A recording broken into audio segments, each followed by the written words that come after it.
बारिश की रात, मानसून, वो मौसम जिसमें बादल दिल खोलकर बरसते हैं। गीली मिट्टी की खुशबू भला किसी अच्छी नहीं लगती है, पर अगर ये बारिश अपने साथ कुछ ऐसा ले आए जिससे पीछा छुड़ाना नामुमकिन हो जाए तो।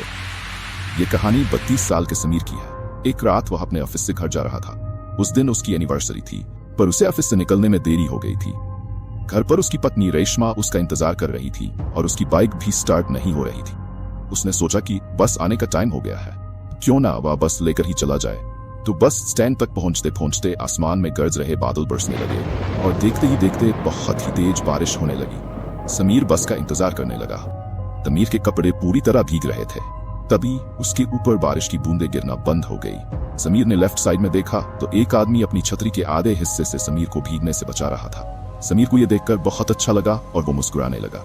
उस आदमी ने हाथों पर ग्लव्स, सर पर काली टोपी और आंखों पर काला चश्मा लगाया हुआ था, इसीलिए समीर को वह आदमी दिखने में थोड़ा अजीब लग रहा था। तभी वह आदमी समीर को देखकर कहने लगा, ये दुनिया कितनी अजीब है, कहीं बारिश है तो कहीं सूखा, कहीं जिंदगी है तो कहीं मौत। समीर के पास उसकी बातों का कोई जवाब नहीं था। उसने बस मुस्कुराकर अपना सर हिला दिया। उसी समय समीर का फोन बजने लगता।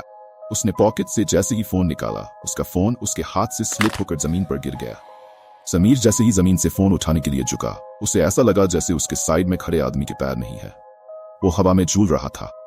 समीर के चेहरे का रंग बदलने लगा और उसने चुपचाप अपना फोन उठाया और उस आदमी के बारे में सोचने लगा। समीर ने उस आदमी से दूर जाने का सोचा, लेकिन उसने देखा कि पूरा बस स्टैंड खाली था। आसपास किसी बच्चे का भी नामो निशान नहीं था। वहां पर अब समीर और उस आदमी के अलावा और कोई भी नहीं था। ये देखकर समीर की हालत खराब हो रही थी। देखते ही देखते बारिश और तेज होने लगी।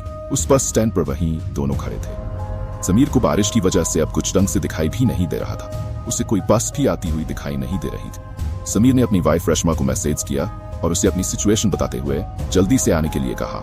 यह मैसेज लिखते ही समीर की साइड में खड़ा आदमी बोला, रेशमा को यहाँ बुलाना ठीक नहीं होगा। समीर, ये सुनते ही समीर के पैरों तले जमीन खिसक गई। वह छतरी के नीचे से निकलकर रोड की दूसरी तरफ भागने लगा। बिना पीछे मुड़े समीर तब तक भागता रहा जब तक कि वो आदमी दिखाई देना बंद नहीं हो गया हो। भागते भागते समीर बहुत ज्यादा थक गया था। समीर जैसे ही रुका, उसने देखा कि साइड पर लगे एक बेंच पर वही आदमी छतरी लिए बैठा था, जिसे देखकर समीर की चीख निकल गई और वह तुरंत वैसे फिर से रोड की तरफ भागने लगा।